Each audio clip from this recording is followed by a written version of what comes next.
айтып коеюн. 75 аксакал, көк сакалдын каты боюнча кайрылуулар дагы эле болуп атыптыр. Коомчулукта бир топ жерде ошол биздин журналисттер дагы ушул жерге келип депутаттардан сурап, депутаттар дагы менден дагы көп сурап атышат. Ал боюнча жалпы мындай маалымат берип коеюн. Менин биринчи эле иш күнүмдө ал кат кайсыл жерде деген аныктаманы жүргүзгөнбүз. Анын алкагында ал кат дароо эле Конституциялык комитетке түшүп кароого жиберилгени маалым болгон.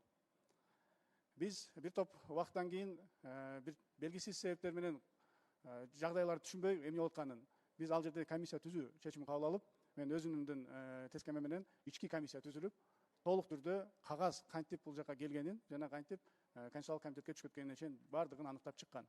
Бүгүнкү күнү ал жыйынтык МВДга берилген, ал жакта тергөө өз жумушун алып барып атат.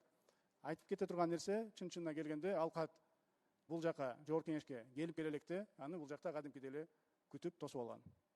Алып келген адам бул жерден алып келгенден кийин андан соң билесиздер, процедура боюнча кат өз жолу менен тийиштүү мындай депутатка болсо депутатка, төрага болсо төрага, айтор өз жолу менен кетет. Бирок эмнегедир ал катты нарушно деп коет, колу менен алып барып, колу менен мурдагы төрагага чейин жакынкы өзүнүн помощниктери, советниктери алып келет. Андан соң тийиштүү тапшырмалар берилип, ошол айтылган комитеттин кароосуна чейин бул нерсе түшөт. Комиссия түзгөн бирден бир себеби, билесиздер, өзүңүздөр урматтуу депутаттар, бизге көп кайрылуулар келет, жалпы келет, өзүңүздөргө келет.